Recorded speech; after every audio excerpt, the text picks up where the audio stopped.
శుక్లాంబరధరం విష్ణుం శశివర్ణం చతుర్భుజం ప్రసన్నవదనం ధ్యాయేత్ సర్వవిఘ్నోపశాంతయే.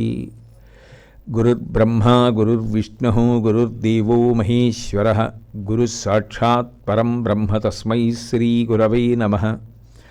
వ్యాసాయ విష్ణురూపాయ వ్యాసరూపాయ విష్ణవే నమో వై బ్రహ్మనిధయే వాసిష్ఠాయ నమో నమః. కూజంతం రామ రామేతి మధురం మధురాక్షరం ఆరుహ్య కవితాశాఖాం వందే వాల్మీకికోకిలం. శ్రుతిస్మృతిపురాణానాం ఆలయం కరుణాలయం నమామి భగవత్పాదశంకరం లోకశంకరం. వాగర్ధావివ సంపృక్తౌ వాగర్ధప్రతిపత్తయే జగతః పితరౌ వందే పార్వతీ పరమేశ్వరౌ. సూక్తిం సమగ్రయతున స్వయమేవ లక్ష్మీ శ్రీరంగరాజమహిషీ మధురైకటాక్షైః. వైదగ్ధ్యవర్ణగుణగుంభనగౌరవైర్యాం ఖండూలకర్ణకుహరాः కవయోధయంతి. హైమోర్ధ్వపుండ్రమజహన్మకుటం సునాసం మందస్మితం మకరకుండలచారుగండం బింబాధరం బహుళదీర్ఘకృపాకటాక్షం శ్రీవేంకటేశముఖమాత్మని సన్నిధత్తాం. విమలపటీ కమలకుటీ పుస్తకరుద్రాక్షశస్తహస్తపుటీ కామాక్షి పక్ష్మలాక్షి కలిత విపంచి విభాసి వైరించి. హరి ఓం. పరమేశ్వర స్వరూపమైన సభకి నమస్కారం. 5వ శ్లోకంలో శంకర భగవత్పాదులు శారదాపరదేవతని కీర్తిస్తూ సుశాంతాం సుదేహాం దృగంతే కచాంతాం అంటున్నారు. సుశాంతాం సుదేహాం, ఆవిడ ఎంతో ప్రశాంతమైనటువంటి రూపంతో కూర్చుని ఉంటుంది. అందుచేత ఆమె యొక్క దేహము కూడా అంత పొందికతో కూడుకున్నదై మనం ఆశ్రయించడానికి వీలైన ప్రసన్నత్వంతో ఉంటుంది. ఈ సుశాంతం అన్న మాట చాలా గొప్ప మాట.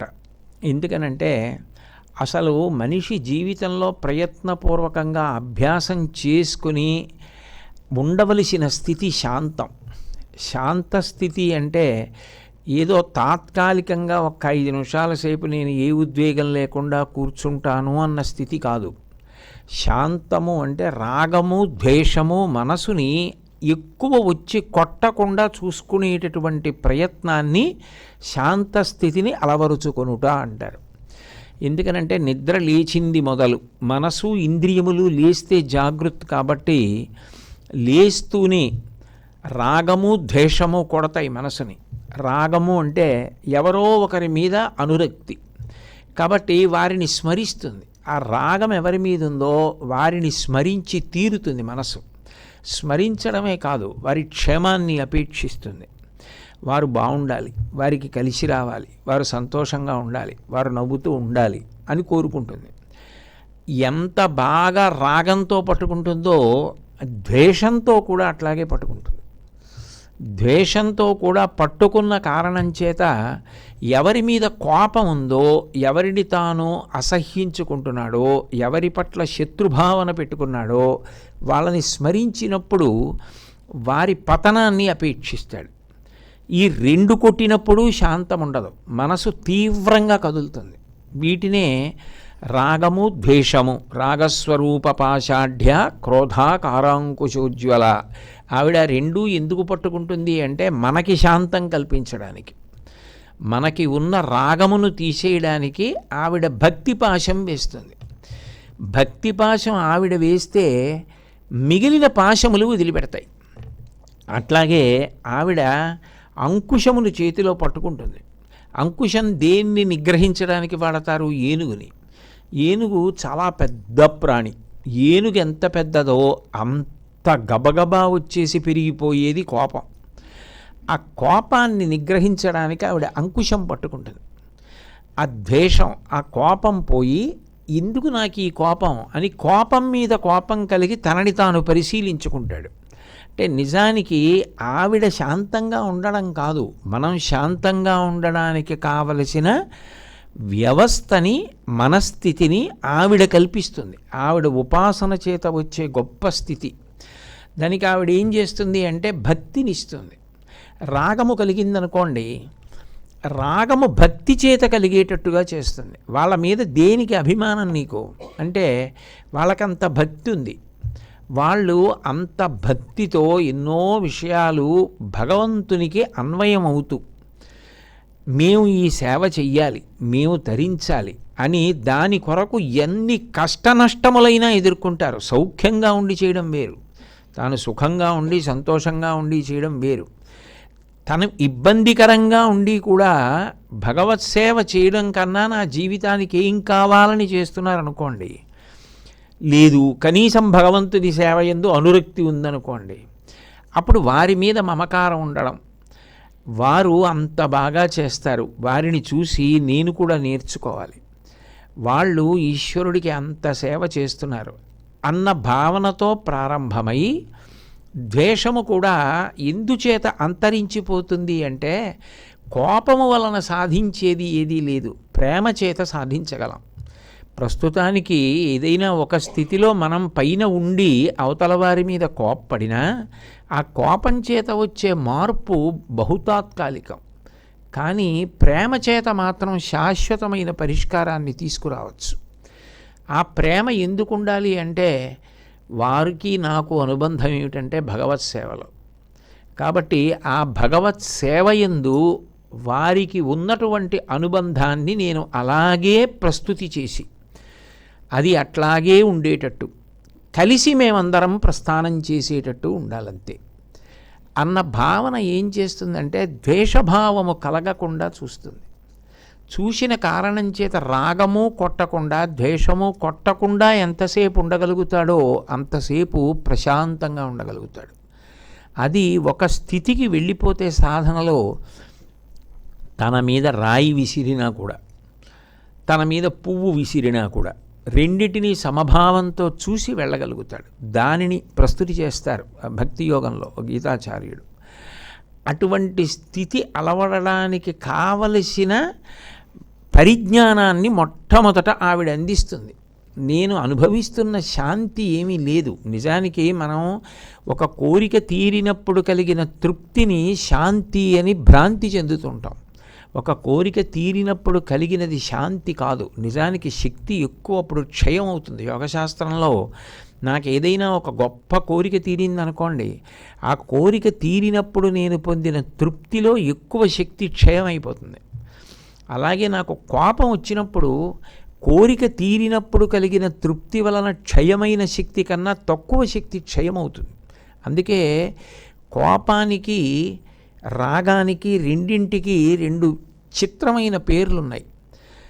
ఈ రాగమునకు హితశత్రువు అని పేరు. హితశత్రువు అంటే చాలా స్నేహంగా ఉన్నట్టుంటుంది, చాలా ప్రేమగా ఉన్నట్టుంటుంది. చాలా స్నేహంగా చాలా ప్రేమగా ఉన్నట్లుగా ఉండి అపకారం చేస్తుంది. ఎందుకని ఆ కోరిక తీరినప్పుడు కలిగిన తృప్తి ఎక్కువ శక్తిని క్షయం చేస్తుంది. అలాగే ద్వేషం ఏం చేస్తుంది అంటే ప్రకటనంగా అహిత శత్రువు, అది మంచిదని ఎవరూ చెప్పరు, కాబట్టి దాని వలన కొంత శక్తి పోతుంది. అట్లా కాకుండా తాను ముందు ప్రశాంతంగా ఉండగలిగితే తాను ఏదైనా పట్టుకోగలుగుతాడు. తాను ప్రశాంతంగా ఉండగలిగితే తాను ఏదైనా చేయగలుగుతాడు.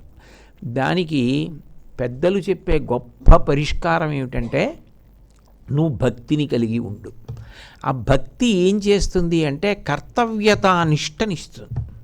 కర్తవ్యతానిష్ట అంటే నేను ఇప్పుడు ఈ స్థానంలో ఏం నిర్ణయం తీసుకోవాలి అంటే నేను ఈ స్థానంలో కూర్చున్నాను కాబట్టి ఈ నిర్ణయం నేను తీసుకుంటే నేను అవతల వారికి వశపడిపోయినట్లు లేకపోతే అవతల వారి మీద నేను పన్నాగం పన్నినట్టు కాదు. నేను ఈ స్థానంలో కూర్చొని ఏ కర్తవ్యం చెయ్యాలో ఆ కర్తవ్యాన్ని చెయ్యడం ఒక్కటే నాకున్నటువంటి మార్గం. అది ఈశ్వర సాక్షిగా నేను ఇప్పుడు సభాధ్యక్షుడు అంటారు. సభాపతిభ్యశ్చ ఓ నమో నమో అని సభాపతి. ఇక్కడ కూర్చుని నేను మాట్లాడుతున్నప్పుడు లేనిపోనివి కల్పించకుండా యథార్థంగా శాస్త్రము చేత ప్రతిపాదింపబడిన విషయాన్ని మాత్రమే మాట్లాడడం నా కర్తవ్యం. ఒక తండ్రి ఉన్నాడనుకోండి, తండ్రిగా తాను ఏది చెయ్యాలో అది చెయ్యడం కర్తవ్యం. భర్తగా తాను ఏది చెయ్యాలో అది చెయ్యడం కర్తవ్యం. నువ్వేది చెయ్యాలో అది చేసుకుంటూ వెళ్ళిపో. అది గొప్ప భక్తి. నిజానికి భక్తి అంటే 4 గోడలకి పరిమితం అవ్వడం ప్రాథమిక స్థాయి. అది విస్తరించడం, ఆచరణలోకి రావడం కర్తవ్యత నిష్ట చేత ఉంటుంది. నేను ఈ స్థానంలో ఏం చెయ్యాలో అది చేస్తున్నానా లేదా? రాగద్వేషములకు నేను కట్టుబట్టలేదు. నాకు మనసులో ఏదైనా కించిత్ కోపం ఉన్నా, అసహనం ఉన్నా, నాకు భరించగలిగిన స్థితి యథార్థమునకు ఇష్టం లేకపోయినా, నేను అవి నన్ను తాకేటట్టుగా అవకాశం ఇవ్వకుండా నేను కూర్చున్న స్థానాన్ని బట్టి నిర్ణయం చేసి అమలు చేసి వెళ్ళిపోగలిగాను అనుకోండి, అది కర్తవ్యత నిష్ట. అప్పుడు నేను అశాంతి పొందడానికి అవకాశం లేదు. ఎందుకనంటే నేను ఏం చెయ్యాలో అది చేశాను తప్ప, నేను అవతలవారు తప్పు చేశారని నేను కూడా తప్పు చేసే ప్రయత్నం చేస్తే అప్పుడు ఇంకా నా స్థానానికి గౌరవం ఏముంటుంది? నేనేది చెయ్యాలో అది చేస్తే కర్తవ్యం.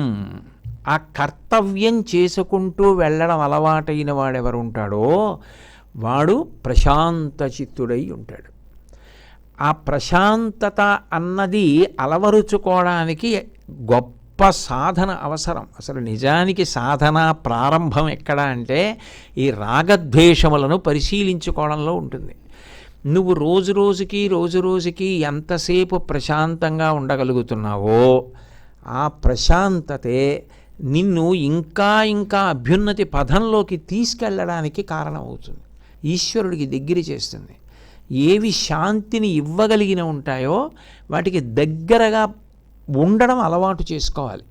సత్సంగం, మహాత్ములు వ్రాసినటువంటి గ్రంథాలు, మహాత్ములు చెప్పినటువంటి మాటలు, మంచి కీర్తనలు, మంచి వాద్యాలు, ప్రకృతి పరిశీలనం, ఇవన్నీ కూడా మనిషిని ప్రశాంతంగా ఉంచేటటువంటివి.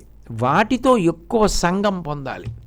ఈ శాంతము అనేటటువంటి లక్షణం లేకపోతే మిగిలినవి ఎన్నున్నా నిరర్ధకమే.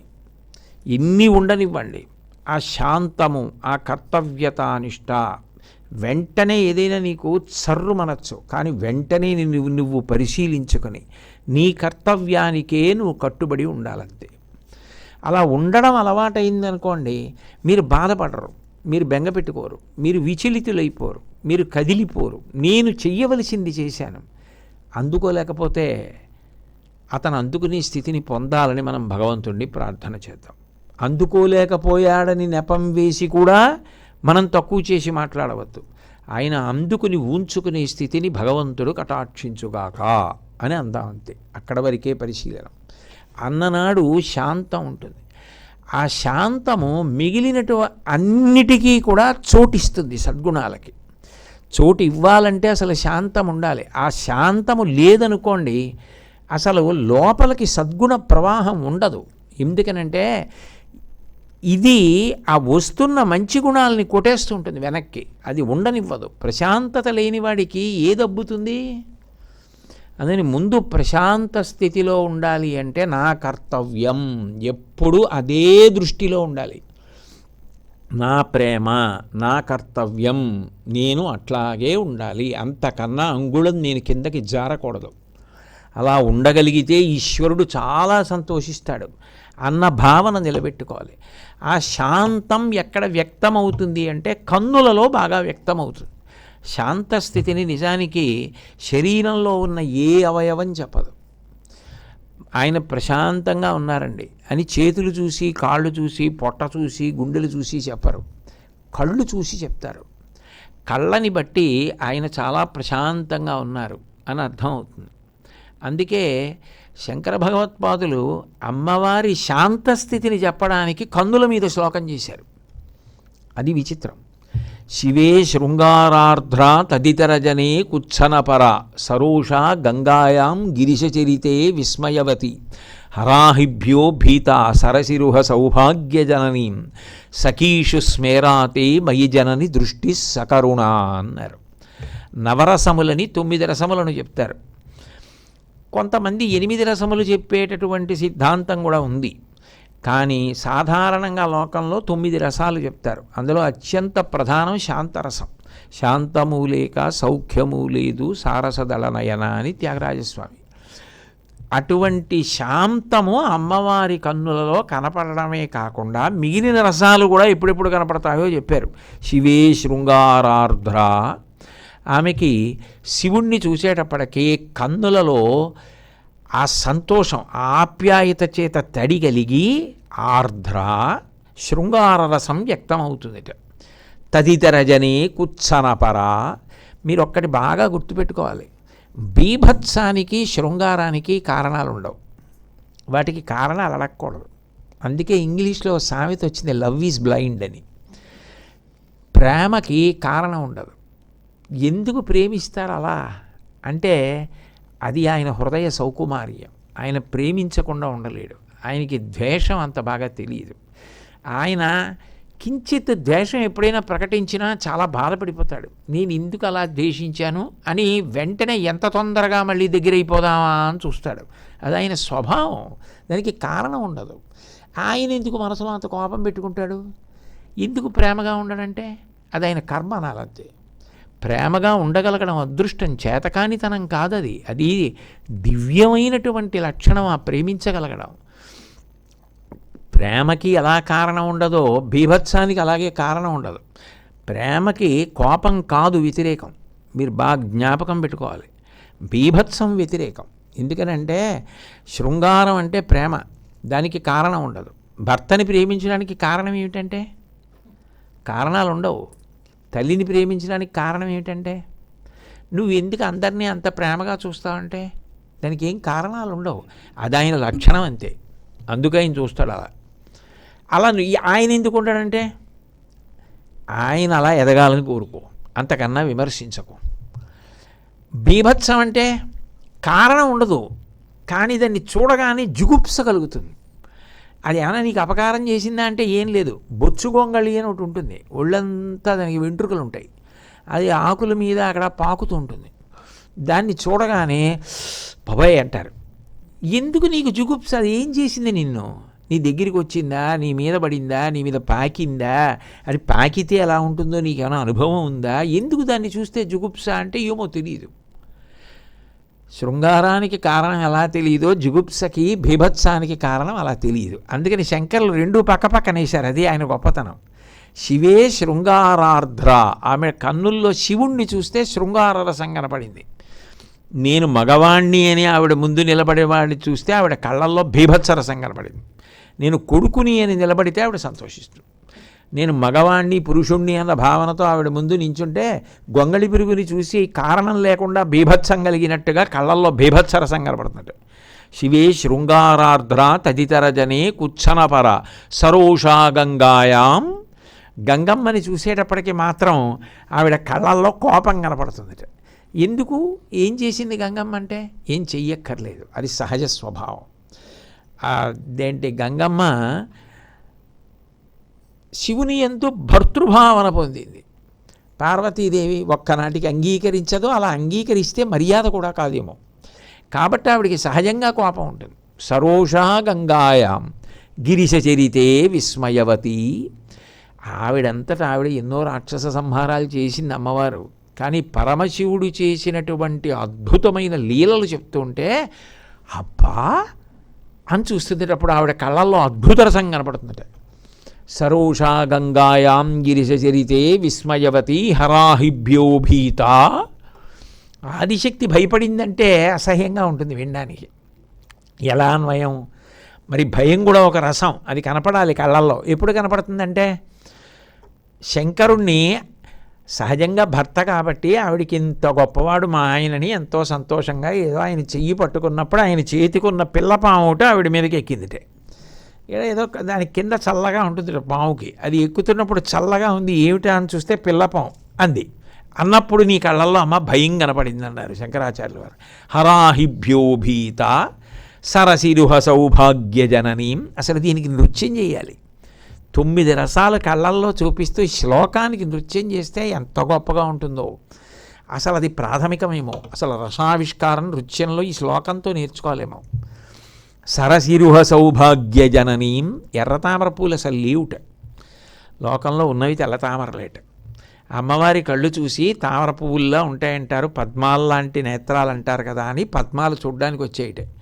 ఏమిటేవో పొద్దున్న పుట్టి రాత్రికి ముడిచిపోయే మీకు నాకు పోలిక అని అమ్మవారు ఇలా చూసిందిట.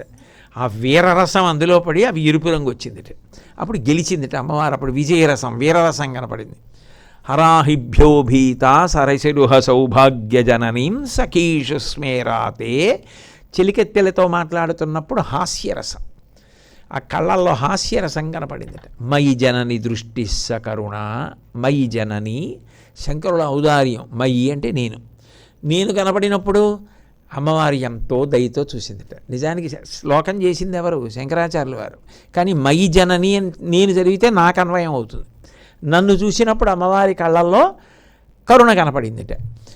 ఏమంటే మరి 8 రసాలు చెప్పారు కదా, 9వది శాంతమేది? మరి ఆ శంకరాచార్యులు వారే సుశాంతాం సుదేహాం అంటున్నారు, మరి శాంతరసం చెప్పలేదు అంటే అసలు అమ్మవారే శాంతరసం, ఇంకా కొత్తగా నీ చెప్పేది ఏమిటన్నారు. అందుకని చెప్పక్కర్లేదు అమ్మవారి గురించి. రెండోది, అందులో ఇంకో విశేషం ఉంది. శివుడు శాంతంగా ఎప్పుడూ తనలో తాను రమిస్తూ ఉంటాడు. అమ్మవారు కూడా అలా రమించడం మొదలెట్టింది అనుకోండి, శక్తికి కదలిక ఉండాలి. కదలిక లేకుండా శక్తి ఉండిపోయింది అనుకోండి, దానివల్ల ప్రయోజనం ఉండదు. విద్యుత్తు ప్రవహిస్తోంది అనుకోండి, నేను మాట్లాడింది గట్టిగా వినపడుతుంది. విద్యుత్తు ప్రశాంతం అయిపోయి తనలో తాను రమిస్తూ ఆగిపోయింది అనుకోండి, ఏ ప్రయోజనాలు ఉండవు. ఈ దీపాలు ఉండవు, మీకు గట్టిగా వినపడదు, చల్లగా ఉండదు, అన్నీ ఆగిపోతాయి. అందుకని శాంతం చెప్పకుండా ఉండడం ఓ చమత్కారం.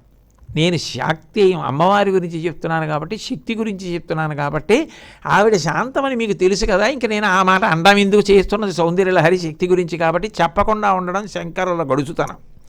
కాబట్టి శివే శృంగారార్ద్ర తదితర జనే కుత్సనపర సరోష గంగాయాం గిరిశచరితే విస్మయవతి హరాహిభ్యోభీత సరసిరుహ సౌభాగ్య జననీం సఖీషు స్మేరాతే మయి జనని దృష్టి సకరుణ అని అమ్మవారు రాశీభూతమైనటువంటి శాంతరసము అని చెప్తాడు. అంత ప్రశాంతంగా ఆవిడ ఉండడమే కాదు, నిజానికి ఆవిడ పట్టుకున్న పాశము అంకుశముతో మనకి శాంతాన్ని ఇస్తుంది. 2, మీరు ఎవరిని పట్టుకోవాలనుకుంటున్నారో, మీరు ఎవరి దగ్గరికి వెడుతున్నారో వారు పరమ ప్రశాంతంగా ఉన్నారనుకోండి, మీకు తెలియకుండా మీరు వెళ్ళినటువంటి పని మీద మీరు ఇంకొక 4 మాటలు మాట్లాడటమో, చొరవ చెయ్యడమో, దగ్గరికి వెళ్ళడమో చెయ్యగలరు. అసలు లోపలికి వస్తుంటే గదిలోకి తలుపులు చూసి అన్నారనుకోండి, అక్కడే అయిపోతాడు. బాబా ఇదేంటి ఇంత కోపంగా ఉన్నారు అని. అట్లా కాకుండా ఇలా వచ్చారు రండి అన్నారనుకోండి, మీరు ధైర్యంగా కాస్త దగ్గరికి వెళ్ళి చెప్పండి, వింటున్నారు అనుకోండి ప్రశాంతంగా. 1కి 3 చెప్తారు. అసలు మేనేజ్మెంట్లో enhanced listening skills is an integral part of management అంటాడు ఎడ్విన్ బి ఫ్లిపో. ఇప్పుడు ఆ విషయాలు ఎందుకు కానీ ఆధ్యాత్మికతలో వినగలగడం ఒక గొప్ప లక్షణం. తాను అందరివి వినాలి, తాను అప్పుడు చెప్పాలి. అప్పుడు ప్రజ్ఞ అంటే ఏమిటో వ్యక్తం అవుతుంది. ఎవరి స్థాయి ఎలా ఉందో ఆలోచనలు తెలుస్తాయి. రామాయణంలో రాముడు అందరినీ మాట్లాడమంటాడు, అందరి అభిప్రాయాలు విని తను మాట్లాడతాడు. రాముడు మాట్లాడిన తర్వాత అందరూ ఇంకా ఎదురు లేదు, చాలా బాగుంది రామా మీరు చెప్పింది అంటారు. అలా మాట్లాడతాడు శాస్త్రానికి కట్టుబడి. కాబట్టి అమ్మవారే శాంతస్వరూపిణి, అంత ప్రశాంతమైన స్థితిలో ఉంటుంది కాబట్టి మనం ఉపాసన చేయడం తేలిక. ఆవిడ పాదములను చూడడం కానీ, పాదాలు కడగడం కానీ, పూజ చేయడం కానీ, అమ్మవారిని అలంకారం చేయడం కానీ, ఇవన్నీ ఎంతో తేలికైనటువంటి విషయాలు. అసలు లోకంలో అందరికన్నా చొరవగా ఎవరి దగ్గరికి వెళ్ళగలమంటే అమ్మ దగ్గరికి. ఇంకా అమ్మలగన్నా అమ్మ అంత ప్రశాంత స్వరూపిణి అయితే కూడా నేను వెళ్ళడానికి జంకుతున్నాను కాబట్టి వెళ్ళలేదండి అంటే ఇంకా నేను కాపాడేవాడేవాడు. నీ దోషాలు ఏమైనా ఉంటే మన్నించగలిగినది ఈ లోకంలో ఎవరైనా ఉంటే ఆవిడ ఒక్కతే. ఆవిడ దగ్గరికి వెళ్ళడానికి నాకు భయం అండి అనో ఇంకో వంకో పెడితే అసలు ప్రక్షాళనం అన్నది జరిగేది ఇప్పుడు, నిన్ను నువ్వు ఉద్ధరించుకునేది ఇప్పుడు. కాబట్టి అటువైపుకి తిరగడం అలవాటు చేసుకో, వంకలు పెట్టడం అలవాటు చేసుకోకు, నీ జీవితాన్ని సార్థక్యం చేసుకో. అందుకని సుశాంతాం సుదేహాం. అయితే ఇందులో ఒక గొప్ప విశేషం ఉంది. శాంతము కన్నులలో ఎలా వ్యక్తమవుతుందో, ప్రశాంత స్థితి అవతలవారు తన దగ్గరికి రావడానికి అంత గొప్ప అవకాశం ఇచ్చేది ఏది అంటే చిరునవ్వు. చిరునవ్వు ఒక ఎత్తు. చిరునవ్వు అంటే అప్పటికో చిన్న నవ్వు నవ్వి ఊరుకోవడం. అలా కాకుండా మీరు మాటలలో ఆ చిరునవ్వు వదిలిపెట్టకుండా మధ్య మధ్యలో అస్తమానం నవ్వుతున్నారనుకోండి, అప్పుడు అది ఎలా ఉంటుందంటే విడివిడిగా ఉన్నట్టు ఉండదు. పూల గుత్తి ఉందనుకోండి, పువ్వులు విడివిడిగా పూసాయనుకోండి, అదొక ఎత్తు. ఒక గుత్తికి పువ్వులు పూసాయనుకోండి, అప్పుడు దాని అందం వేరుగా ఉంటుంది. పూల గుత్తి అంటాం. అలా స్మితమంజరి అంటారు. మంజరి అంటే గుత్తి. చిరునవ్వులు గుత్తి కట్టినట్టు అమ్మవారి ముఖంలో కనపడుతుంటాయిట. అంటే ఆపదు ఆ చిరునవ్వు. అలా చిన్న నవ్వు నవ్వుతూనే ఉంటుంది. అప్పుడు మనం చేసిన తప్పులు కానీ, మన కష్టాలు కానీ, మన దోషాలు కానీ ఆవిడికి చెప్పుకోవడానికి ఎంత అవకాశం ఉంటుంది? మూతి బిగించుకుని కూర్చొని నాకు తెలియదు అనుకోక అన్నట్టుగా కూర్చున్నాడు అనుకోండి ఆయన, నేను కర్మాకర్మ ఫలప్రదాతలని, మీరేం చెప్తారు ఇంకా? ఇప్పుడు ఆవిడ సుశాంతాం సుదేహాం ఎవరికి సౌకర్యం?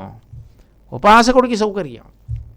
కాబట్టి ఆమె చిరునవ్వులతో ఉంటుంది. అది శాంతస్థితికి మరింత వన్నె. దాన్ని మూకశంకరులు వర్ణిస్తారు. ఆ నవ్వు కూడా, ఆ చిరునవ్వు కూడా మామూలుగా ఉండదట. అసలు అది చిరునవ్వు అండి అందామంటే ఆవిడ ఎలా నవ్వుతుందండి ఈ చిరునవ్వు అని అడిగితే, నేను ఆ చిరునవ్వు ఇలా ఉంటుందని చెప్పలేను కానీ ఆ చిరునవ్వు ఇలా ఉంటుందని చెప్పడానికి ఉపమానం లేదని చెప్పగలను అన్నారు ఆయన. అదో చాలా గొప్ప విషయం. అసలు ఎలా ఉంటుంది అని అడిగితే ఇలా ఉంటుంది అని చెప్పాలి. ఇలా ఉంటుంది అని చెప్పడానికి ఇవేవి ఆవిడ చిరునవ్వు ముందు సరిపోవు కాబట్టి ఇలా ఉంటుందని నేను చెప్పలేనండి అని చెప్తానన్నారు. అప్పుడు మనం అర్థం చేసుకోవాలి, ఓహో అంత గొప్పగా ఉంటుంది అని. దానికి ఆయన గొప్ప శ్లోకం చేశారు. పీయూషం ఖలుపీయతే సురజనైర్ దుగ్ధాంబుధిర్మధ్యతే మాహేశైశ్చ జటాకలాపనిగళై మందాకినీ నహ్యతే సీతాంశుర్పరిభూయతే చ తమసా తస్మాదనే తాదృశీ కామాక్షి స్మిత మంజరి తవ కథం కారం మయా కథ్యతే. స్మిత మంజరి, మంజరి అంటే గుత్తి, చిరునవ్వుల గుత్తిట. అంటే చూడండి, మీరు మీకున్న బడలిక కూడా ఎప్పుడు తీరుతుందంటే, అవతల వాళ్ళు చిరునవ్వుతో మాట్లాడేవాళ్ళు అనుకోండి, వాళ్ళు ఎప్పుడు నవ్వుతూ సంతోషంగా మీతో మాట్లాడతారనుకోండి, మీకు వాళ్ళతో కాసేపు మాట్లాడబుద్ధి కాదు, మాట్లాడాలి. ఎందుకో తెలుసా? మీకున్న ఒత్తిడి, మీకున్న బడలిక వాళ్ళ దగ్గర తీరుతుంది. అంతేకాని అసలు చిరునవ్వు ముఖం మీద ఎప్పుడూ ఉండకుండా, ఎప్పుడూ ఒత్తిడితో ఉన్నట్టుగా, ఎప్పుడు ఏదో ఒక నిమిషం ఆలస్యం అయిపోతే ఏదో అయిపోతుంది అన్నట్టుగా ఉన్న వాళ్ళతో మీరు మాట్లాడితే మీ ఒత్తిడి ఎక్కువైపోతుంది. చిరునవ్వుతో ఉన్న వాళ్ళని మీకు దగ్గరగా ఉండే అవకాశం మీరు కల్పించాలి. దానివల్ల వాళ్ళకి కాదు ప్రయోజనం, మీకు. ఎందుకంటే మీ బడలిక తీరుతుంది. అమ్మవారిదిట స్మిత మంజరి, చిరునవ్వుల గుత్తిట ఆవిడ ముఖంలో. అంటే అలా నవ్వుతూ ఉంటుంది ఎప్పుడు. దానికి పోలిక ఏమిటంటే పీయూషం ఖలుపీయతే, అమృతం ఎలా ఉంటుందో అలా ఉంటుందని ఆవిడ చిరునవ్వుని చెప్పడం సాధ్యం కాదు. ఎందుకని? ఆ అమృతాన్ని రాక్షసులు కూడా తాగేశారు, దేవతలు తాగేశారు. దేవతలు రాక్షసులు తాగేసింది గొప్పదా? అందుకని అమృతంతో నేనేం చెప్పను, ఆవిడ చిరునవ్వుని చెప్పలేను. కాబట్టి పీయూషం ఖలుపీయతే సురజనైర్ దుగ్ధాంబుధిర్మధ్యతే, పాలసముద్రంలా ఉంటుంది ఆవిడ చిరునవ్వు. అందామంటే దాన్ని దేవతలు రాక్షసులు కలిపి చిలికారు. ఇంకా దాన్ని నేనేం చెప్పను, దేవతలు రాక్షసులు కలిపి వాసుకుని సర్పంగా చేసి కవ్వంతాడుగా చేసి మందర పర్వతాన్ని దింపి చిలికింది, చిలకబడినది నేను ఆవిడ చిరునవ్వుల గుత్తికి ఉపమానంగా చెప్పనా? అది పనికిరాదు. పాలసముద్రాన్ని చెప్పలేను. మాహేశైశ్చ జటాకలాపనిగళై మందాకినీ నహ్యతే. గంగానది చాలా పవిత్రం కాబట్టి గంగానదితో పోల్చి చెప్దామా అంటే, అంత గంగానది కూడా ఒకప్పుడు అహంకరించి పరమశివుని యొక్క జటాజూటమునందు కట్టబడింది. అహంకారం దోషం కాదు, మరి అహంకారం వల్ల కట్టబడింది. ఎందుకని? ఆ పైనుంచి పడేటప్పుడు ఏమిటో పెద్ద పురుషుండని నించున్నాడు, ఈడ్చవతల పారేస్తాన పాతాళాలు కనపడింది. సాగతం చిన్మహీం గంతుం న శక్నోద్యత్నమాస్థిత నైవ నిర్గమనం లేభే జటామండల మోహిత అంటారు వాల్మీకి మహర్షి. ఆయన పరమశివుడు పెద్ద జటాజూటాన్ని పెంచితే అందులో పడిపోయి అలా బిందెలో నీళ్లు తిరిగినట్టు తిరుగుతూ ఉండిపోయింది. జటాకటాహ సంభ్రమ భ్రమం నిలింప నిర్జరి విలోల వీచి వల్లరి విరాజమానమూర్ధని అంటాడు రావణాసురుడు. అలా బిందెలో నీళ్ళల్లా ఉండిపోయింది, అలా తిరుగుతూనే ఉంది. గగన శంకరస్థిత తతోధరణిమాశ్రిత వ్యసర్పత జలం తత్ర తీవ్ర శబ్ద పురస్కృతం అని భగీరథుడు ప్రార్థన చేశాడని పరమశివుడు వదిలిపెట్టేస్తే అప్పుడు లాదిని, పావని, నళిని అని 3 పాయలు తూర్పుకి వెళ్ళాయి. సీత, సుచక్షువు, సింధువు 3 పాయలు పశ్చిమానికి వెళ్ళాయి. యతో భగీరథో రాజా తతో గంగా యశస్విని జగామ సరితా శ్రేష్ఠ సర్వపాప ప్రణాశిని అని 7వ పాయ భగీరథుడి రథంతో వెళ్ళింది. అది భాగీరథి, త్రిపథగా గంగ అయింది. కాబట్టి గంగ అహంకరిస్తే పరమశివుడు జటాజూటంలో కట్టిపారేశాడు. కాబట్టి గంగానదికి కూడా చిన్న మచ్చ ఉంది, ఎంత పవిత్రమైన దాన్ని నీ చిరునవ్వుతో ఎలా పోల్చనమ్మా? కాబట్టి కుదరదు. మాహీశైశ్చ జటాకలాప నిగళై మందాకినీ సహ్యతే సీతాంశుర్పరిభూయతే చ తమసా తస్మాదనేత అదృశి. చంద్రబింబం చాలా బాగుంటుంది. చంద్రుడితో పోలిద్దాం నీ చిరునవ్వునంటే దాన్ని అప్పుడప్పుడు రాహువు, కేతువు పట్టుకుంటూ ఉంటారు. నీ చిరునవ్వుని పట్టుకోగలరా వాళ్ళు? అందుకని దాంతోనూ పోల్చలేను. కామాక్షి స్మితమంజరీ తవ కథం కారం మయా కథ్యతే. కామాక్షి, నీ చిరునవ్వుల గుత్తిని నేను దేంతో పోల్చను? అంత పవిత్రమైన చిరునవ్వు, అంత శుద్ధమైన చిరునవ్వు, అందులో ఏ విధమైన రాగద్వేషాలు ఉండవు. కన్న తల్లి ప్రేమ ఎలా ఉంటుందో ఆ చిరునవ్వు అలా ఉంటుంది. కాబట్టి అమ్మా, నీ చిరునవ్వుల గుత్తికి అంటే ఆ చిరునవ్వుల సమూహానికి నేను ఏ ఉపమానం వెయ్యను అంటారు. అంత గొప్పది అమ్మవారి యొక్క శాంతస్థితి అని అండం తప్ప నిజానికి ఆవిడ శాంతస్థితికి మనం కితాబిచ్చి చెప్పగలమా? సుదేహాం అది వ్యక్తమవుతూ ఉంటుంది. ఆ శాంతస్థితి వ్యక్తమైన దేహం ఏది ఉన్నదో దాన్ని ధ్యానం చేయడం, ఆ రూపాన్ని పట్టుకోవడం ఎంతో మంచిది. పైగా అది నీకు అభ్యున్నతి కారకం. అలా పట్టుకోవడానికి నువ్వు ప్రయత్నం చేసిన వెంటనే ఆవిడ భక్తిపాశం వేసి లాగుతుంది. లాగి తను పట్టుకున్నటువంటి పాశము అంకుశముతోటి నీకు కూడా శాంతస్థితిని కల్పిస్తుంది. అంతకన్నా కావలసినది ఏముంది సాధనలో? అందుకని సుశాంతాం సుదేహాం దృగం తే కచాంతాం. బహుశः ఇలాంటి ఉపమానం వెయ్యడం ఎవ్వరికీ సాధ్యం కాదు. ఇంత సాహసం కూడా ఎవరూ చేయలేరు. బహుశా ఇటువంటి ఆలోచన కూడా ఎవరికి రావడం చాలా కష్టమేమో. ఇలా స్తోత్రం చేయాలంటే, ఇలాంటి ఉపమానాలు వేయాలంటే అది ఒక్క శంకర భగవత్పాదులకి చెల్లింది తప్ప అన్యులకు సాధ్యం కాదు. శంకరాచార్యులు వారు అమ్మవారి యొక్క కనుకులకు అంటే కటాక్షం అంటాం కదా, ఇలా చూస్తుందే పొట్టి చూపు, ఈ కంటి చివరి భాగాన్ని వర్ణిస్తున్నారు. అసలు అమ్మవారి కన్నంత నల్లటిది లోకంలో ఏదీ ఉండదట. దానికి ఎరుపు తెలియదన్నారు. అంటే ఆవిడ అసలు కోప్పడదు. రామాయణంలో సుందరకాండలో వాల్మీకి మహర్షి సీతమ్మ గురించి వర్ణన చేస్తూ రాముడి గురించి ఓ మాట అంటారు. తుల్యశీలావయో వృత్తాం తుల్యాభిజనలక్షణాం రాఘవోర్హతి వైదేహీం తంచేయం అసితేక్షణ అంటారు. శీలము, వయస్సు, వృత్తము, అభిజనము, లక్షణము అన్న 5 లక్షణాల్లో సీతారాములు ఒకరికొకరు తగినవారు అని చెప్తూ సీతమ్మ నల్లని కన్నులున్నది అసితేక్షణ అన్నారు. అసితేక్షణ అంటే నల్లని కన్నులున్నది అంటే ఆవిడ్ని ఎంత ఇబ్బంది పెట్టినా కన్ను ఎరిపెక్కదు. నిజానికి ఎంత ఇబ్బంది పెట్టారు సీతమ్మగా ఆవిడ అవతారంలో ఉన్నప్పుడు రామాయణంలో రాక్షస స్త్రీలు లంబకర్ణ లలాటంచ లంబోదర పయోధరాం లంబోష్ఠీం లంబచుపుకాం లంబాస్యాం లంబజానుకాం, ఎంతమంది చుట్టూ రాక్షస స్త్రీలు ఎంత వేధించారు, ఎన్ని మాటలు అన్నారు. అయినా ఆవిడ కన్ను ఎరిపెక్కలేదు. అంత నల్లని కన్నుట. ఆ నల్లటి కంటికి ఇంకా అందమిచ్చి ఇంకా చల్లతనాన్ని కల్పించడానికి అమ్మవారి కంటికి కాటుక పెడతారట. అందుకే అమ్మవారికి చేసే అలంకారాలలో అమ్మవారి కంటికి కాటుక తీరుస్తున్నప్పుట బ్రహ్మగారు దేవేంద్రుడు కూడా చూసి సంతోషిస్తూ ఉంటారట.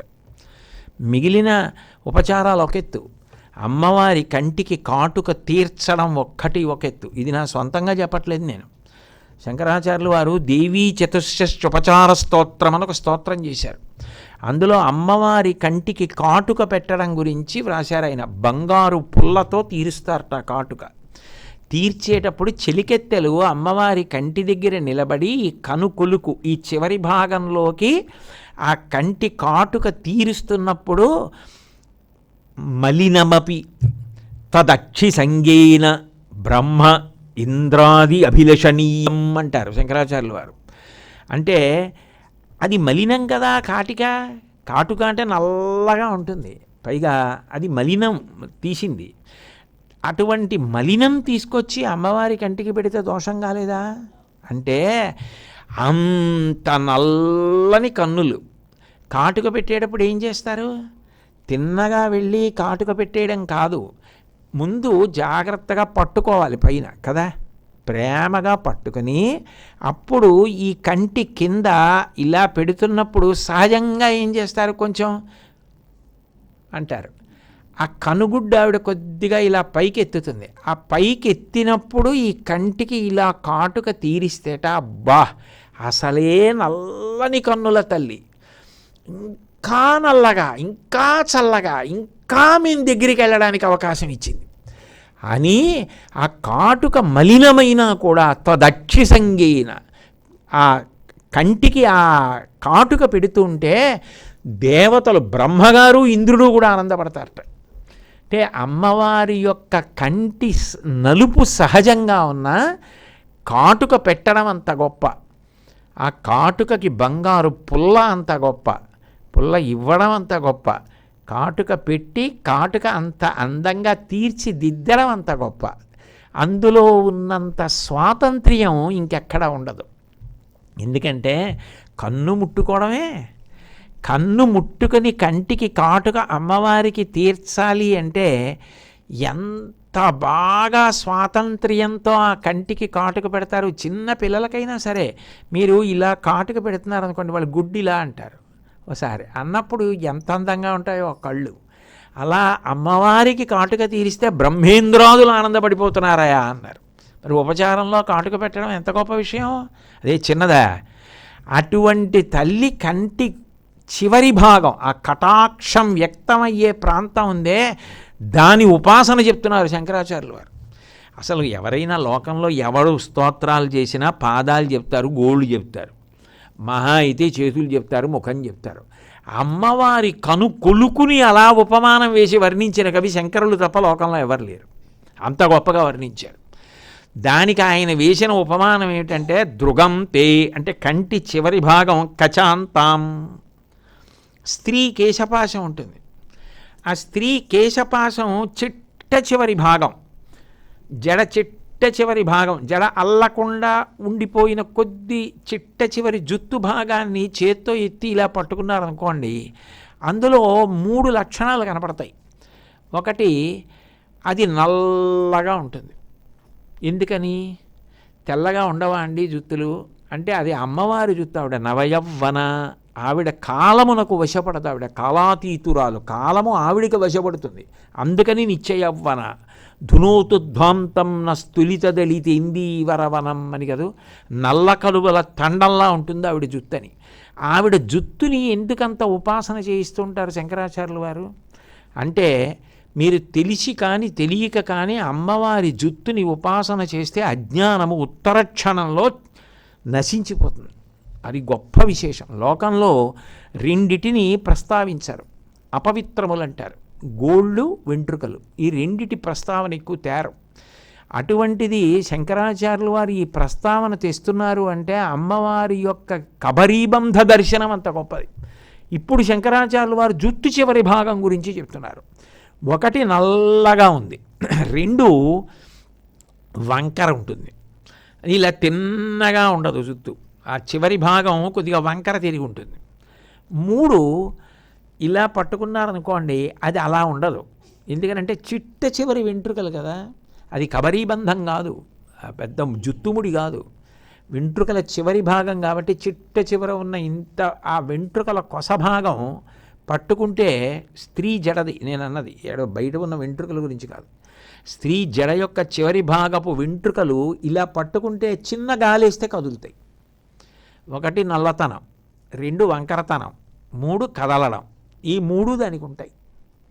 ఈ మూడు అమ్మవారి యొక్క కటాక్షమనకుంటాయి, ఈ చివరి భాగమనకుంటాయి.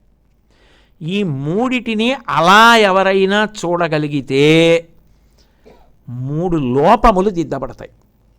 కటాక్షాన్ని మానసిక దర్శనం చేసిన దాన్ని మూకశంకరులు వర్ణిస్తారు కటాక్ష శతకంలో. నీలోపిరాగమధికం జనయన్ పురారే, అది వక్రోపి భక్తిమధికం దృఢయన్నరాణాం లోలోపి దేవి నమతాం సమతాం వితన్వన్ కామాక్షి నృత్యతుమయి తదపాంగపాతః అంటారు. అందుకని ఇక్కడికి వచ్చేటప్పటికి కేవలం ఏదో అమ్మ నీ యొక్క కంటి చివరి భాగం ఆ కటాక్షం నా మీద పడాలనలేదు. ఈ మూడు లక్షణాలు ఉన్న కటాక్షం చెప్పినప్పుడు కామాక్షి నృత్యతుమయి తదపాంగపాతః, నా మీద నృత్యం చెయ్యాలమ్మా నీ అపాంగం అంటే నీ యొక్క కటాక్షం అన్నారు. నృత్యం చేయాలంటే అన్ని మాటలు, ఎలా వేదిక మీద పాదాలు అన్ని మాటలు పడతాయో నర్తకివి, అలా నా మీద పడాలి. ఎందుకని నా ఎందు కోటాను కోట్ల జన్మలుగా మూడు దోషాలు అలా ఉండిపోయాయి. ఒకటి నా దోషాన్ని దిద్దడం కాదు, నీ కటాక్షమనకున్న గొప్పతనం అది. అసలు నేను కానీ సృష్టి కానీ ఉంది అంటే ఆ కటాక్షమే కారణము. ఎందుకని అంటే నీలోపిరాగమధికం జనయన్ పురారే, మన్మధుణ్ణి కాల్చేసిన వాడిని తీసుకొచ్చి భర్తగా కూర్చోపెట్టుకుని ఇంత లోకాన్ని ఆమె సృష్టించాలి అంటే సాధ్యమా? ఆయన మన్మధుణ్ణి కాల్చేసినవాడు, ఆయన సృష్టికి ఎలా అనుకూలిస్తాడు? కానీ అటువంటి వాడిని ఆమె సృష్టి యందు అనురక్తుణ్ణి చేసింది. చేయడానికి ఆవిడ ఏం చేసిందంటే ఒక్కసారి ఆయన వంక ప్రేమగా చూసింది. ఆయనకి ఎడం పక్కన ఉంటుంది కదా, కాబట్టి ఆయన ఆవిడికి కుడి పక్కన ఉంటాడు. ఆమె ఆ నల్లని కంటిలో ఉన్నటువంటి గుడ్డితో ఆ నలుపుతోటే ప్రేమగా ఇలా చూసింది. నీలో పిరాగమధికం, నలుపు ఎక్కడైనా పడింది అనుకోండి నలుపు అంటుకుంటుంది. నల్లటిది ఎక్కడైనా తగిలిందనుకోండి అరే రే మరకైందండి అంటారు తప్ప, నలుపు అంటుకుంటే ఇంకో రంగు అంటుకోవడం ఉండదు. నలుపు నలుపుగా అంటుకుపోయి తెలిసిపోతుంది నలుపు అంటుకుందని. కానీ నీ నలుపు కంటి చూపుకి కటాక్షానికి ఉన్న నలుపు గొప్పతనం ఏమిటో తెలుసా అమ్మా? అది పడేటప్పటికీ శివుడిలో ఎరుపుతనం వచ్చింది. అంటే కామేశ్వరుడయ్యాడు, అనురాగం పుట్టింది. ఏ కోరికలు లేకుండా ఎప్పుడూ తనలో తాను రమించేటటువంటి వాడు రాగమనకు వశపడ్డాడు. వశపడి కామేశ్వరుడయ్యాడు, కోరిక పుట్టింది. ఆయనకి కోరిక పుడితే ఈ లోకమంతా పుట్టింది. కాబట్టి ఎంత గొప్పదమ్మా అసలు ఈ సృష్టి ఉంది అంటే నీ కంటి చివర నువ్వు చూసే చూపు గొప్పతనం. నీలోపిరాగమధికం జనయన్ పురారే లోలోపి భక్తిమధక అధికం దృఢయన్నరాణాం. లోలోపి అంటే కదులుతూ ఉంటుంది, వెంట్రుకల చివరి భాగం గాలికి ఎలా కదిలిపోతూ ఉంటుందో అలా అమ్మవారి చూపు అలా నిలకడగా ఉండకుండా ఎప్పుడు ఇలా కదులుతూ ఉంటుంది. ఇలా కదలకపోతే కటాక్షం ఎలా అవుతుంది? కదులుతూ ఉంటుంది. కదిలేది నిలకడతనం ఏమిస్తుంది? నిలకడగా ఉన్నది నిలకడగా ఉంటుంది. ఇప్పుడు ఈ కుర్చీ కదిలిపోతుంది అనుకోండి, కదిలిపోతున్న దాంట్లో కూర్చుంటే నేను నిలకడగా ఎలా ఉంటాను? ఆ కంటికి కదిలిపోవడం లక్షణం. కదిలిపోయే లక్షణమున్న నీ చూపు ఎవరి మీద పడిందో వాళ్ళకి నిశ్చలమైన భక్తి వస్తుంది. అప్పుడు నాలో మనోచాంచల్యము, మనసుని ఏకాగ్రం చేసి నిలబెట్టలేని స్థితి, ఆ బలహీనత పోయి నాకు ఏకాగ్ర దృష్టి, నీ పాదముల యందు దృష్టిని నిలబెట్టగలిగిన మనస్థితి అంకురిస్తుంది. అది కేవలము నీ యొక్క దృష్టిపాతము చేత ఇచ్చేస్తావు. అందుకని లోలోపి భక్తిమధికం దృఢయన్నరాణాం అంతేనా? దానితో పోలేదు. వక్రోపి దేవి నమతాం సమతాం వితన్వన్, ఎంత వక్రమైన బుద్ధోనమ్మా నాది. ఎప్పుడూ సరిగా ఉండదు, రుజుత్వం లేదు, తిన్నగా ఉండదు, దానికి ఎప్పుడూ వంకరటింకరలే. అటువంటి వంకరటింకర బుద్ధులు ఉన్నటువంటి నేను ఒక్కసారి నీకు ఇలా నమస్కారం చేస్తే, నువ్వు ఇలా చూస్తే నా వంకరలు పోతాయి. కటాక్షమునకు వంకర ఉంటుంది. మామూలుగా ఇలా చూశారనుకోండి, చూపు నిలువుగా ఉంటుంది. ఇలా చూడాలంటే, పక్కకి చూడాలంటే కటాక్షం ఇలా వంకరగా చూడాలి, చూపు వంకరగా వెళ్తుంది. వంకరగా వెడితే కటాక్షమైంది. అమ్మా, నీ చూపు వంకరగా చూసి కటాక్షంతో నా మీద పడితే నాకున్న వంకరలు పోయి. కాబట్టి వక్రోపి దేవి నమతాం సమతాం వితన్వన్, ఒక్క నమస్కారం చేస్తే నాకున్న వంకరలు పోగొట్టగలిగినటువంటి వంకరతో నువ్వు చూసేటటువంటి నీ యొక్క కటాక్షం. అమ్మ, నాకున్నటువంటి ఈ జాడ్యాలున్నాయే, ఈ వంకర టింకర బుద్ధి, అసలు సమత్వం లేకపోవడం, నేను అందరిలో ఈశ్వరుణ్ణి చూడడం సమానత్వం అంటారు. సమానత్వం ఎలా సమానత్వం కలుగుతుంది అంటే, అందరి యందు భగవద్భావన, అది సమానత్వమునకు కారణము. అందరూ భగవంతుని బిడ్డలే, అందరూ జీవులే, తన యందు అఖిల భూతములందు ఒక భంగి పరహితత్వంబున బరగువాడు. ప్రహ్లాదుడి గురించి చెప్తూ పోతన గారు అంటారు, తనలో అందరిలో ఆ చైతన్యమే ఉన్నది అన్న భావన సమానత్వమునకు కారణము. అది సమానత్వము భావన లేనివాడికి ఆమె ఇస్తుందిట, నమస్కరించి చూసిన వాడికి. అటువంటిది అమ్మ, నన్ను ఒక్కసారి చూస్తే పోతుందా? నాకు ఈ అవలక్షణాలు పోవు. కోట్ల జన్మల నుంచి మూటలు కట్టి తెచ్చుకున్నాను నేను ఇవన్నీ. ఇవి పోవాలంటే కామాక్షి నృత్యతు మయిత్వదపాంగపాత, నీ దృష్టి ఉన్నదే అది నా మీద నృత్యం చెయ్యాలి. అంటే అన్ని మాటలు పడాలి. పడితే నాకున్న ఈ వంకరలు, అసమానత్వం ఇవన్నీ పోతాయి. కాబట్టి నన్ను అనుగ్రహించమ్మా అంటారు. అమ్మవారి కటాక్షానికి ఆ కంటి చివరి భాగాన్ని, ఇక్కడ ఉన్న భాగాన్ని దర్శనం చేయడానికి దేవీ చతుషష్ఠోపచార స్తోత్రంలో కాటుక తీర్చడం గురించి మాట్లాడిన శంకర భగవత్పాదులు ఇక్కడికి వచ్చేటప్పటికి, శారదాంబకి సంబంధించిన స్తోత్రానికి వచ్చేటప్పటికి, ఒక కంటి చివరి భాగం, ఆ గుడ్డు వచ్చే భాగాన్ని ఎలా ఉపాసన చెయ్యాలో దానికి ఉపమానంగా ఒక స్త్రీ జడ చివరి భాగాన్ని చెప్పడం. అది స్త్రీ జడ చివరి భాగం అనుకోవడం కన్నా శారద జుత్తు చివరి భాగాన్ని ఊహ చేస్తే అజ్ఞానం కూడా నశిస్తుంది. కాబట్టి ఆ తల్లి సుశాంతాం సుదేహాం దృగంతే కచాంతాం లసత్సల్లతాంగీం, ఆవిడ లసత్సల్లతాంగీం, లసత్ అంటే కాంతి, ఆమె మెరుపు తీగ ఎలా ఉంటుందో అలా ఉంటుంది. మనకి ఆ లలితా సహస్రనామ స్తోత్రంలో అమ్మవారి గురించి తటిల్లతా సమరుచి అని ఒక నామం. తటిల్లతా సమరుచి అంటే నల్లటి మబ్బు మీద మెరుపు తీగ ఎలా ఉంటుందో అటువంటి కాంతితో ప్రకాశించే తల్లి అని. నిజానికి శంకరాచార్యుల వారు ఈ తటిల్లతా సమరుచి లసత్సల్లతాంగీం అన్న నామాన్ని ప్రయోగించడం వెనక ఉన్న పవిత్రమైన లక్ష్యం, మనందరినీ కూడా ఉద్ధరించాలన్న ఆయన తాపత్రయం ఏమిటంటే, ఆ మెరుపు, ఆ కాంతి, లసత్, ఆ ప్రకాశం ఏమిటి అంటే అది అవతల వారిలో ఉన్నటువంటి అజ్ఞానమును ధ్వంసము చేయగలిగిన స్థితి. భాగవతంలో సాందీపని మహర్షి గురించి చెప్తాడు కృష్ణ పరమాత్మ. కుచేలుడితో మాట్లాడుతూ, మన గురువుగారి గురించి నీకు గుర్తుందా కుచేల? మన గురువు సాందీపని మహర్షి ఎంత గొప్పవాడయా అంటూ ఒక మాట చెప్తాడు. తివిరి అజ్ఞాన తిమిర ప్రదీపమగుచు అవ్యయంబకు బ్రహ్మంబుననుభవించు భరిత సత్తుండు సత్కర్మ నిరతుడతుల భూసుర శ్రేష్ఠుడు అలగుండు భుతనుతుండు అంటాడు.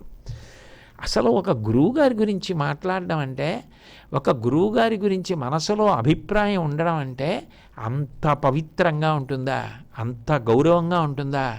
అట్లా మాట్లాడాలా గురువు గురించి మాట్లాడితే అనిపిస్తుంది. ఎవరు? కృష్ణ పరమాత్మ. ఆయన స్వయంగా కృష్ణం వందే జగద్గురుం. అటువంటి వాడు సాందీపని. సాందీపని అంటే సమ్యక్ దీపని. దీపం అంటే ప్రకాశింపజేయడం.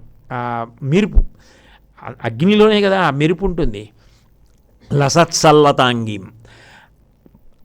ఆయన ఎంత గొప్పగా చెప్తాడంటే, మన గురువుగారు ఎంత గొప్పవాడు అంటే, తివిరి అజ్ఞాన తిమిర ప్రదీపమగుచు. అజ్ఞానం అనేటటువంటి చీకటి ఉన్న చోట మన గురువుగారు దీపం లాంటివారు. దీపము గురువు ఒక్కటే. దీపమున్న చోట చీకటి ఉండదు, గురువు ఉన్న చోట అజ్ఞానం ఉండదు. అజ్ఞానమును తీసివేయగలిగినవాడు. అది దీపం, అది ఎప్పుడు వెలుగుతూ ఉంటుంది. ఆయన ఉన్న చోట అజ్ఞానం ఉండే అవకాశం లేదు. తివిరి అజ్ఞాన తిమిర ప్రదీపమగుచు అవ్యయంబగు బ్రహ్మంబును అనుభవించి, ఎప్పుడు మనసులో ఆ బ్రహ్మము గురించినటువంటి ఆలోచనలతో ఆనందపడిపోతూ ఉంటాడు. ఎప్పుడు ఏవో ఆలోచనలు, ఏవో నెవరవేసుకుంటూ ఉంటాడు, సంతోషపడిపోతూ ఉంటాడు. యోగరతో వా భోగరతో వా సంగరతో వా సంగవిహీన యస్య బ్రహ్మణి రమతే చిత్తం నందతి నందతి నందత్యేవ. ఆనందంలో మునిగి ఉంటాడు. అటువంటి వాడు భరిత సత్వుండు, ఎప్పుడు ప్రశాంతంగా సంతోషంగా ఉంటాడు. భరిత సత్వుండు సత్కర్మ నిరతుడు, ఎప్పుడూ మంచి పనులు చేస్తూ ఉంటాడు, మంచి పనులు ఆలోచిస్తూ ఉంటాడు, మంచి పనులు చేయిస్తూ ఉంటాడు. భరిత సత్వుండు సత్కర్మ నిరతుడు అతుల భూసుర శ్రేష్ఠుడు. ఆయనతో పోల్చడానికి ఎవరు లేరయా ఇంకా. అది గురువు అంటే. అతుల భూసుర శ్రేష్ఠుడు అలఘుండు. లఘువు అంటే చిన్నవాడు, అలఘుండు ఎవరికన్నా చిన్నవాడు కాదు. అందుకని గురువు బరువైనవాడు, అందుకని పెద్దవాడు. భూసుర శ్రేష్ఠుడు అలఘుండు బుధనుతుండు, పండితుల చేత ప్రశంసింపబడినవాడు మన గురువుగారు అంటాడు. అంటే గురువు అంటే దీపం. ఆవిడ ఉపాసన ఎక్కడుంటుందో, ఆవిడ స్తోత్రం ఎక్కడుంటుందో, ఆవిడ పూజ యందు ఉత్సాహం ఎక్కడుంటుందో, ఆవిడ ఉత్సవాల యందు అనురక్తి ఎవరికి ఉంటుందో వారికి అజ్ఞానం ఉండే అవకాశం లేదు. ఆవిడ అజ్ఞానాన్ని చీల్చేస్తుంది. అట్లా చీల్చివేయగలిగిన తల్లి కాబట్టి ఆవిడ గురుమండల రూపిణి, గురుప్రియ. ఆవిడకి ఆ గురువులంటే ఇష్టం. ఆవిడే గురుమండల రూపిణి. మనకి సంప్రదాయంలో చిత్రం ఏమిటంటే, గురువు భగవంతుడు అని ఉండరు. నిజానికి మొట్టమొదట భగవంతుడే గురువు. కృష్ణుడు కృష్ణం వందే జగద్గురుం. అసలు అద్వైత గురు పరంపర ఎక్కడ ప్రారంభం? నారాయణం పద్మభువం వశిష్ఠుం. నారాయణుడి దగ్గర ప్రారంభం. అమ్మవారు గురుమండల రూపిణి, శివుడు దక్షిణామూర్తి. భగవంతుడు మొదట గురువు, తర్వాత భగవంతుడు. ఎందుకనంటే అసలు భగవంతుడు గురువుగా మారకపోతే భగవంతుడి గురించి చెప్పేవాడెవరు? అసలు ఆయన మనకు అందేది ఎలా? అందుకని మొదటి గురువుగా ఆయనే వచ్చి ఆయనే పరిచయం చేసుకుంటాడు భగవంతుడిగా. ఆ తర్వాత గురు పరంపర వస్తుంది. అందుకే నారాయణ సమారంభాం వ్యాసశంకర మధ్యమాం అస్మదాచార్య పర్యంతాం వందే గురు పరంపరాం. ఇంకా మాట్లాడితే ఆయనే ప్రతి యుగంలోనూ గురువుగా వచ్చి దానికి తగినట్టు వేద విభాగం చేస్తాడు. అందుకే వ్యాసుడు అవతారం నారాయణుడిది. కాబట్టి అటువంటి తల్లివి కాబట్టి నువ్వు లసత్సల్లతాంగీం, అంత గొప్ప తల్లివి. మాకు అనంతాం అచించ్యాం, మాకు అందుబాటులోకి రావడం కోసమని చెప్పి నువ్వు ఆ తత్వాన్ని ప్రకటన చెయ్యడానికి ఒక రూపాన్ని ధరించి వచ్చావు. ఆ రూపము ద్వారా మాకు విశేషాన్ని అందిస్తున్నావు. చేత్తో కుడి చేత్తో చిన్ముద్ర పట్టావు. కుడి చేత్తో చిన్ముద్ర పట్టావు అంటే ఆ జ్ఞానముద్ర ఎంత గొప్పదో మాకు చెప్పావు. కుడి చేతి వైపు మొట్టమొదట చిన్ముద్ర పట్టింది. ఈ కుడి చేతి వైపు చిన్ముద్ర పట్టి పైన అక్షమాల పట్టుకుంది. అంటే నువ్వు ఎన్ని విన్నావన్నది కాదు, ఎంత జ్ఞాపకం పెట్టుకుంటున్నావు, ఎంత స్మరణ చేస్తున్నావు, ఎంత గుర్తుంటోంది అన్నది ప్రధానం. అందుకే వినడం ఎంత గొప్పో సమీక్ష చేసుకోవడం అంత గొప్ప. విన్నదాన్ని స్మరించడం అంత గొప్ప. కుడి చేతి వైపు చూపించింది. ఎడం చేతి వైపుకి వచ్చేటప్పటికి అమృతభాండం. అమృతభాండాన్ని ఎడం చేతి వైపు పట్టుకుంది అంటే అమృతం దేవతలు తాగుతారు. అంతకన్నా ఇంకా గొప్పదైన మోక్షాన్ని జ్ఞానము చేత నేను ఇస్తాను. అందుకని ఎడం పక్కకి అమృత భాండాన్ని తెచ్చింది. దాని కింద ఎడం పక్కన పుస్తకాలు పట్టుకుంది. అంటే చదవడం మంచిదే, చదవడం కన్నా చదివినది విన్నది జ్ఞాపకం ఉండడం గొప్ప. అక్షమాల కుడి చేతి వైపు పట్టుకుంది. నువ్వు ఏది విన్నావో, ఏది చదివావో, ఏది స్మరించావో అది స్మరించేటప్పుడు కానీ, చదివేటప్పుడు కానీ, వినేటప్పుడు కానీ, చెప్పేటప్పుడు కానీ ముఖం రాగరంజితం కావాలి, ఆనందపడిపోవాలి, సంతోషపడిపోవాలి. అదో భారం కింద అబ్బా ఎప్పుడైపోతుందా కాదు, అప్పుడే అయిపోతుందా అనగలగాలి. అలా అనగలిగితే ముఖం రాగరంజితమైతే చిలక ముక్కు ఎర్రగా ఉంటుంది. అందుకని చిలక పలుకులు విన్నది మళ్ళీ అలా చెప్పగలగాలి. భారతీదేవి ముంజేతి పలుక చిలుక సదయ గజయాన సద్బ్రహ్మచారి మాకు వేదశాస్త్ర పురాణాది విద్యలెల్ల తరుణీ నీ యాన ఘంటాపదంబు మాకు అంటుంది చిత్రనల్లి ఎంతో నలుడి దగ్గరికి దమయంతి దగ్గరికి వచ్చిన హంస. అందుకని భారతీదేవి ముంజేతి పలుక చిలుక, ఆ చిలుక పలుకులు ఆవిడ వింటుందట. అన్నీ ఆవిడ దగ్గర నుంచి వచ్చినవి. కానీ ఆవిడ ఇచ్చిన జ్ఞానంతో ఆవిడ గురించి అంత భక్తితో అంత ప్రేమతో ముఖం ఎర్రబడిపోయి అంత ఆనందంతో చెప్పుకుంటున్న వాడిని చూసి ఆవిడ సంతోషిస్తుందట. వాడు ఆవిడ చేతి మీద చిలక. ఆ చిలకగా బ్రతకాలి అంటే నీకు ఆ స్థితి కలగాలి. నీకు ఆ చెప్పడంలో, వినడంలో, స్మరించడంలో ఆ ఆనందం, ఆ ముఖంలో ఎరుపుతనం రావాలి. అప్పుడు నిజమైన ఎర్రబ్బు. అది చిలక. అది చెప్పడానికి ఆ తల్లి ఎంత గొప్పది అంటే ఆవిడ యొక్క రూపాన్ని నిజానికి అనంతాం, ఆవిడ చైతన్య స్వరూపిణి. ఆవిడ నిజమైన స్వరూపం చైతన్యం. చైతన్యం అంటే తెలుసుకోనే జ్ఞానం. కంటి ద్వారా చూడడం చైతన్యం ద్వారా, వినడం చైతన్యం ద్వారా, ముక్కు వాసన చెప్పడం చైతన్యం ద్వారా, స్పర్శ చెప్పడం చైతన్యం ద్వారా. దానికి రూపం ఏమిటి? దానికి ఎలా రూపం చెప్తావు? అందుకే మహారూప, ఆ రూపం చెప్పడం సాధ్యం కాదండి లలితా సహస్రం. అచింత్య, ఆవిడ గురించి నువ్వు ఎలా చింతన చేస్తావు? ఇలా ఉంటుందని ఎలా చెప్తావు చైతన్యాన్ని? అది చెప్పడం సాధ్యం కాదు నిజానికి. ఇట్లా ఉంటుంది, తెలుసుకునే శక్తి ఇలా ఉంటుంది అని చెప్పడం ఎవరికీ సాధ్యం కాదు. ఎందుకంటే తెలుసుకునే శక్తి అన్నదాని ద్వారా నువ్వు తెలుసుకుంటున్నావు. దాన్ని మళ్ళీ నువ్వు ఎలా చెప్పగలవు? చెప్పలేవు. కానీ అది ఒక ఘనమైతే, రూపాన్ని తీసుకుంటే ఆవిడ అసలు నిజంగా చెప్పాలంటే ఆ చైతన్యం గురించి చెప్పవలసి వస్తే చైతన్యం ఆధారమైంది చెప్పడానికి. ఆ తెలివి జ్ఞాపకం అయితే తెలివి గురించి ఏం చెప్తావు? ఇంకా పటకారని నువ్వు పట్టుకోగలవేమో కానీ పటకార నిన్నెలా పట్టుకుంటుంది? పట్టుకోలేదు. నువ్వు పట్టుకుంటే గిన్నెని పట్టుకుంటుంది తప్ప పటకార నిన్నట్టుకుంటుందా? పట్టుకోలేదు. అట్లాగే చైతన్యం ఆవహించి ఉండగా నువ్వు తెలుసుకుంటావు, అంతేగాని నువ్వు చైతన్యం గురించి ఎలా చెప్పగలవు? చెప్పడం సాధ్యం కానే కాదు అది. అందుకే వ్యక్త, అవ్యక్త, పురుష, కాల నాలుగింటిని దాటి ఉన్న స్వరూపం అంది లలితా సహస్రం. నిజానికి ఆ రూపంలో ఆవిడ ఎక్కడ అందుతుంది? అనంతాం అచింత్యాం. ఆవిడ ఊహకందదు. ఎతో వాచో నివర్తంటే అప్రాప్య మనసా సహా. ఆవిడ్ని పట్టుకోవడం కుదరదు, మనసు చేత కానీ వాక్కు చేత కానీ ప్రతిపాదించడం కుదరదు. అటువంటి తల్లి నువ్వు తెలుసుకోవడం కోసం, నీకు అర్థం అవ్వడం కోసం, నేను ఇలా కూర్చుంటే, నేను ఇలా పట్టుకుంటే నీకు అర్థమైతే అప్పుడు నువ్వు నన్ను తెలుసుకునే ప్రయత్నం చేయడం అంటే నా యందు నువ్వు లీనమైపోవడం. ఆ చైతన్యమునందే నువ్వు కరిగిపోతే భజంతి త్వాం ధన్యాః కతిచన చిదానందలహరి అంటారు. ఆ చిత్ ఆనంద ప్రవాహమునందు ఆయన మమేకమైపోయి ఒకటైపోయాడంతే తప్ప అంతకన్నా వేరుగా ఆవిడ్ని చూడడం ఇలా ప్రారంభమై ఆ ఆనంద ప్రవాహమునందు నువ్వు లయమై కొట్టుకుపోవడమే ఆవిడ్ని చేరిపోవడం. దానికోసం ఆవిడ ఒక రూపాన్ని ధరించి వచ్చింది తప్ప రూపమే ఆవిడ అని మాత్రం అనుకోకు. అది నీకు ఆనుకూల్యతని కల్పించడానికి వచ్చింది. యథార్థం అనంతామచింత్యాం, అది జ్ఞానము చేత అనుభవంలోకి వస్తుంది. ఆ అనుభవంలోకి వచ్చిందే అది చరమస్థితి. వాళ్ళు ఎక్కడో కోటాను కోట్ల మందిలో సాధన చేయగా అనుగ్రహాన్ని పొంది అటువంటి అద్వైతానుభూతిని పొందినవారు బహూనాం జన్మనామంతే జ్ఞానవాన్మాం ప్రపద్యతే వాసుదేవ సర్వమితి సమహాత్మాసు దుర్లభ. అంత తేలికగా సాధ్యమా? ఏమో ఆ తల్లి అనుగ్రహం కలిగితే సాధ్యమో కావచ్చు. కాబట్టి ఎక్కడ మొదలు పెట్టాలిగా? మిగిలిన జన్మలకు అవకాశం లేదు. మనుష్య జన్మలోకి వచ్చావు. ఎప్పుడో అప్పుడు శారదా నవరాత్రిలో నువ్వు పాల్గొనకపోతే, ఉత్సాహంగా పూజ చేయకపోతే, అమ్మవారి పాదాలు పట్టుకోకపోతే, నీకు ఇచ్చిన శరీరాన్ని పెట్టుబడి పెట్టి మొట్టమొదటి సేవ మొదలు పెట్టకపోతే, మనసుతో స్మరించకపోతే, వాక్కు చేత పలకకపోతే నువ్వు చేరే దారేది?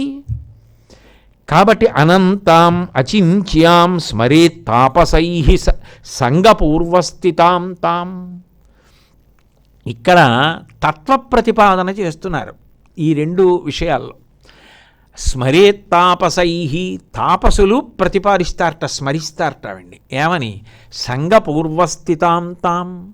అమ్మా, నువ్వు అసలు అందరికీ కనపడేటట్టుగా ఈ నామరూపాత్మకమైన జగత్తుగా మారావే ఒకప్పుడు, అలా మారకముందు కూడా ఉన్నదానివి నువ్వు అంటారట తాపసులు.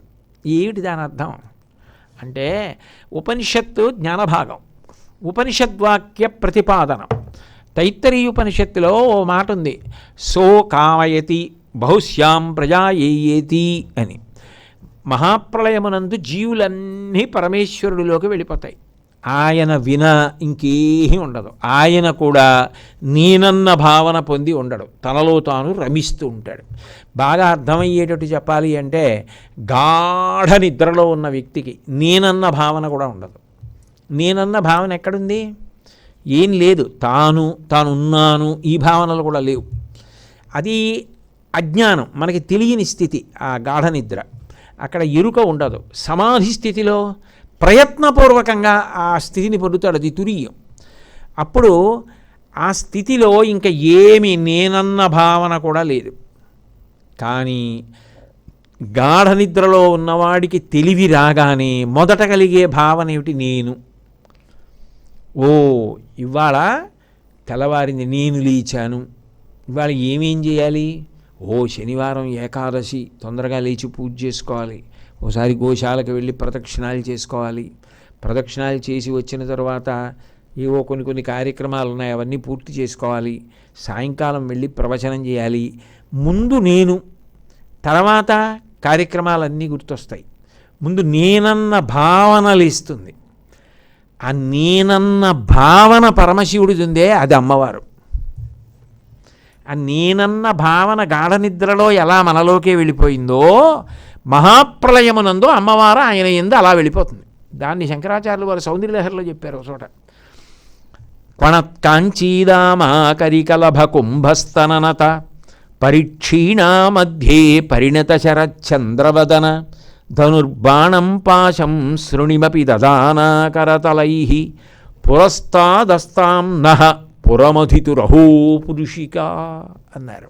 పురస్తాత్ అస్తాం నః, నః మా ముందు, పురస్తాత్ పురములను సంహరించిన వాడంటే స్థూల సూక్ష్మ కారణ శరీరములను కొటిబారేసి సమాధి స్థితిలోకి తీసుకెళ్ళగలిగినటువంటి జ్ఞానమూర్తి అయిన శంకరుని యొక్క నేనన్న భావన, అహంస్ఫురణ, పరమశివుడు మహాప్రళయమునందు ఒక్కడే తాను కూడా మరిచిపోయి సమాధి స్థితిలోకి వెళ్ళిపోయి తనలో తాను రమిస్తున్నవాడు నేను అనేకమగుదునుగాక అని అనుకున్నప్పుడు మొట్టమొదట ఆయనకి నేను అన్న భావన కలిగినది ఒక రూపమును పొందితే అమ్మవారు.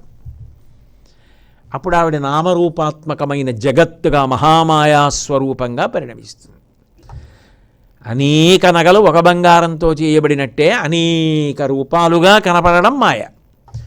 తత్వతః అదంతా బంగారం. అది తెలిసిపోతే పుస్తక రూపేణ, మాటల రూపేణ కాదు, అనుభవ రూపేణ రావాలంటే సాధన, మళ్ళీ భక్తి కర్మ అక్కడ అవసరమయ్యాయి.